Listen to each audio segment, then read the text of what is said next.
তৃপ্তির বদলে কার্তিকের নায়িকা হয়েছেন কিসিক গার্ল খ্যাত শ্রীলীলা। প্রথমে শোনা গিয়েছিল আশিকি 3-তে কার্তিকের সঙ্গে জুটি বাঁধবেন তৃপ্তি ডিমরি, কিন্তু শেষ মুহূর্তে বদলে গিয়েছে পরিচালকের সিদ্ধান্ত। ফার্স্ট লুক প্রকাশের পরপরই এই নতুন জুটি রসায়ন নজর কেড়েছে নেটিজেনদের। অনেকে তো আগেভাগেই ভবিষ্যৎবাণী করেছিলেন এই ছবি সুপারহিট হতে চলেছে। ফাগুনের আবহে বড় চমক নিয়ে হাজির হলেন পরিচালক অনুরাগ বসু। বহু প্রতীক্ষিত আশিকি 3-এর ফার্স্ট লুক উন্মোচনের পর থেকেই এটি হয়ে উঠেছে আলোচনার কেন্দ্রবিন্দু।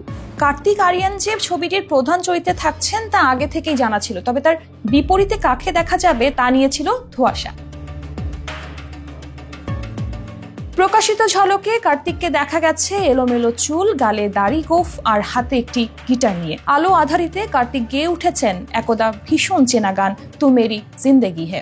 ছবির প্রথম ঝলকে কোথাও ছবির নাম নেই। গানে গানে কার্তিক জানিয়েছেন তুহি প্যার, তুহি চাহাত, তুহি আশিকি হে। তৃপ্তির বদলে শ্রীলীলাকে নেওয়ার সিদ্ধান্ত কেন, এর উত্তরে সিনেমা বোদ্ধাদের মতে তৃপ্তি এরই মধ্যে হিমালয়া 3-তে কার্তিকের সঙ্গে জুটি বেঁধেছেন। অনুরাগ বসু মনে করেন নতুন কেমিস্ট্রির জন্য এবার অন্য কাউকে নেওয়া দরকার, তাই দক্ষিণী তারকা শ্রীলীলাকে বেছে নিয়েছেন তিনি। সম্প্রতি আল্লু অর্জুনের সঙ্গে আইটেম ড্যান্সে নজর কেড়েছিলেন শ্রীলীলা। এবার বলিউডেও নিজের জায়গা করে নেওয়ার পালা।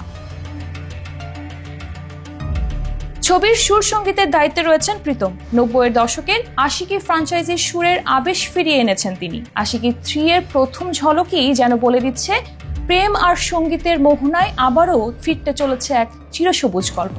গুলশান কুমারের টি সিরিজের উত্তরসূরি ভূষণ কুমার এবং ফ্র্যাঞ্চাইজি নতুনভাবে ফিরিয়ে এনে উপহার দিতে চলেছেন এক নতুন ভালোবাসার গল্প।